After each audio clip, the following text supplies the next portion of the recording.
Well, hey guys, got you back again as we continue through the 70s. So this is where we ended up last time. So one thing I wanted to start us off with a little bit different. Um, I actually wanted to show you a scene from a sitcom of all things, because this issue of the economy in the 70s and this kind of lack of trust in our government um, really started to permeate, all of pop culture. Now, again, I guess we, to a certain degree, always see that, but sometimes I think when we look back on history, we think, oh, okay, yeah, the politics thing and then culture's over here, but sometimes they're intertwined. And so what I want to do is show you a scene from very famous sitcom called All in the Family. This particular episode's from 1974, so it's during the Nixon presidency. It featured a very famous character, Archie Bunker, kind of a very like a caricature. He's a bit racist, outspoken, offensive, kind of making fun of those types of characters. And in this, you'll see his brother-in-law, who he lives with. So that's his daughter here, and then his brother-in-law, who you'll see, who's really the super kind of liberal. And a lot of the humor of the show goes around their arguments. But I wanted to show you this, and even though you don't quite get exactly what's happening, it's almost 50 years ago and out of context. But I wanted to show it to you. It's only 3 minutes long, just to give you guys a sense of how these issues that we've been talking about here, about the economy, about Nixon, about trust, is permeating life, because there are tens of millions of Americans watching this show. There are tens of millions of American families that aren't very dissimilar from this. And so that's why I wanted you guys to get a little bit of a taste of what people were thinking about and how people were thinking about government in the 70s. All right, so I'll play this for you. Get away from me. Get away from me. Oh, it's the administration that's causing all your problems. Where do you think your inflation comes from? I know where my inflation comes from the gas that you give me. What are you two fighting about now? I ain't fighting. He's the one that's doing the fighting. All I'm doing is talking. And all I'm saying is that I shouldn't be putting on this anniversary party, which I cannot afford. And all I am saying is the reason you're uptight is because A, your union is about to go on strike. Hold it. I ain't uptight about that strike. And B, between the recession and inflation, this administration is taking you to the cleaners. I'll get away. You can't walk away from it, Arch. You've been pinching pennies for months. You're down to one cigar a day, and you are scared stiff about that strike. I ain't scared about that strike. I ain't scared about nothing. You are too scared.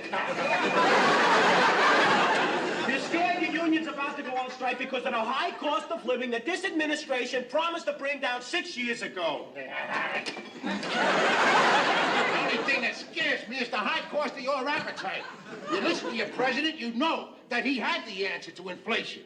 The country's got to produce more goods. Then we got to have a little more unemployment. So when there's more goods to buy and less people who can afford to buy the goods, then the prices will come down.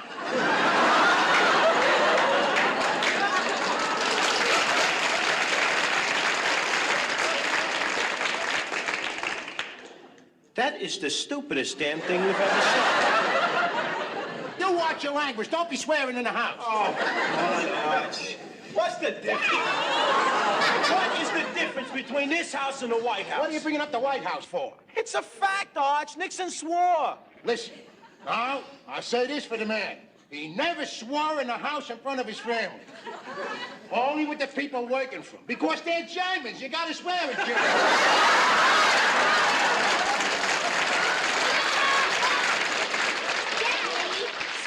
Just the sign of a small mind. Ah, shut the hell up. See how you can keep defending the guy. I mean, he had to resign because he lied about the cover-up. He did not lie. He forgot to tell the truth. That's a big difference, huh? You get away from me. But as long as you're still with me, let me tell you something else. There's a lot of presidents done a lot worse than President Nixon. Like who? Well, like a lot of them. Like, for instance, the guy that went into the Capitol and under the dome and was selling the teapots on the side. You mean Harding? That's right, Alexander E. Harding. And nobody said a word to him because in them days people have respect for what do you call executive's privileges.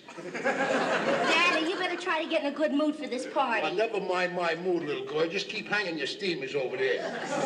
You were the one that got me into this whole expensive party here.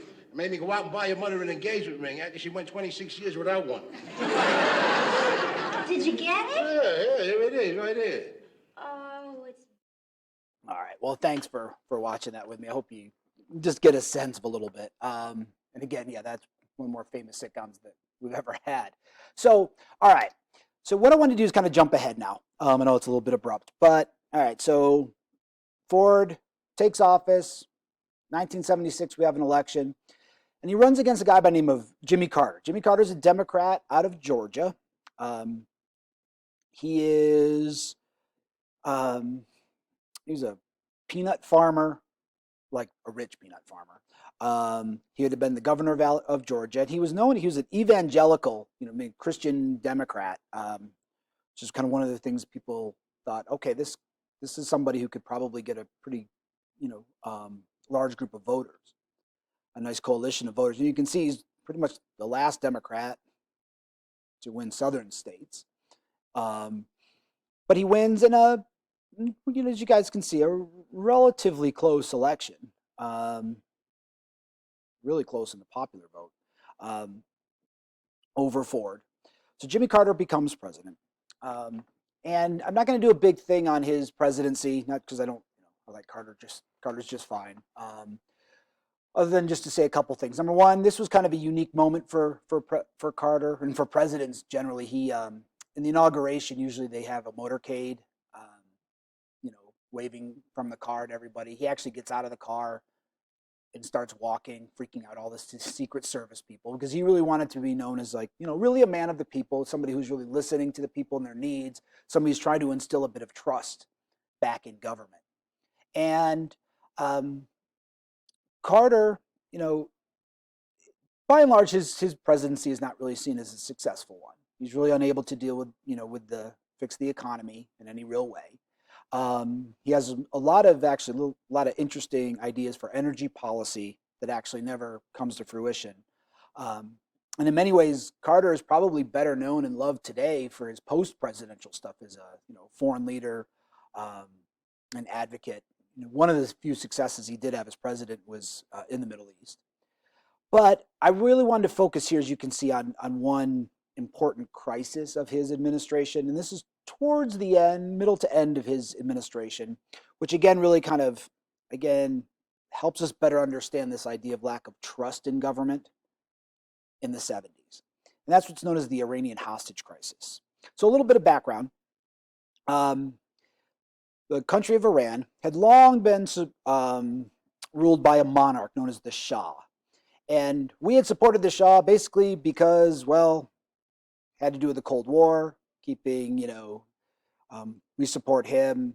They didn't love the Soviets, and also oil reasons as well. But then in 1979, the Shah, so just think of the Shah as like a king, right? He is overthrown in a revolution by a Muslim leader by the name of Ayatollah Khomeini.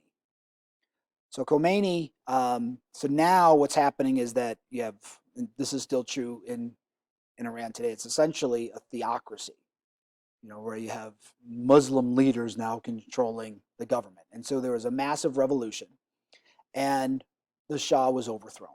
Okay. So those revolutionaries are certainly, not too happy with the U.S. for a variety of reasons. And what ultimately ends up happening in November of 79 is that these revolutionaries invade the U.S. embassy and take a number of Americans hostage. And you can see a picture of these demonstrations outside the embassy.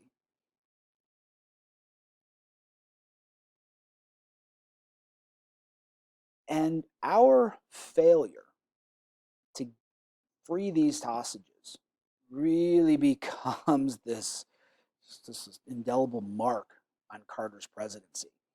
There's one attempt to try to rescue them that just went bad. Like helicopters went down in the middle of the desert outside Iran. I mean, it was just seen as a failure, and really kind of like indicative of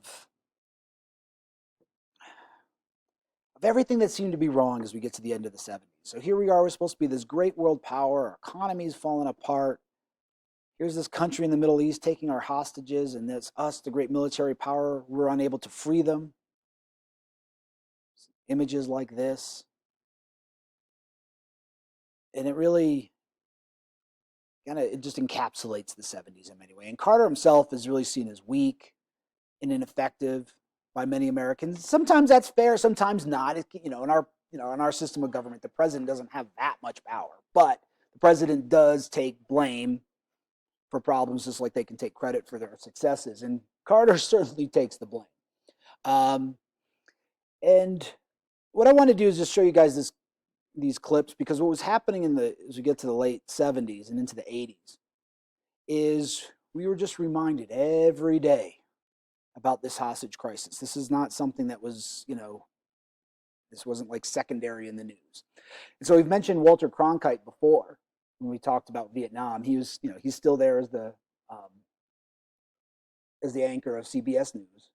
And every day he would close his newscast with, now today it's day 87. Hostages have now been 87 days. Actually, I'll play it for you so you guys can see it.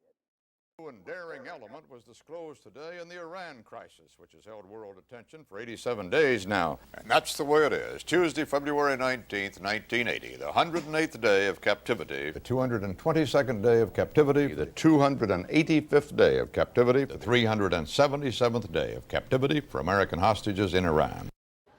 Since it began in 1979, Walter Cronkite marked each day of the hostage crisis in Iran.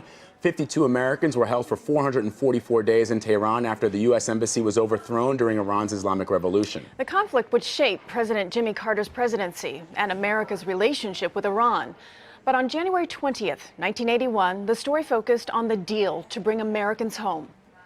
It was a long and harrowing ordeal for the hostages, their families, and indeed the entire nation. And it was an ordeal that plagued the presidency of Jimmy Carter, an ordeal whose final resolution eluded his presidency by less than an hour. More on this story from Robert Pierpoint at the State Department. President Carter worked in the Oval Office throughout the night and before dawn this morning signed the executive orders that triggered the hostages' release. His signature removed one final obstacle discovered by Iran yesterday, which might have prevented the Iranians from receiving money that rightfully belonged to them long after the hostages were home. Once this problem was resolved, the president ordered the flow to begin of nearly $8 billion in Iran's frozen assets to the Bank of England.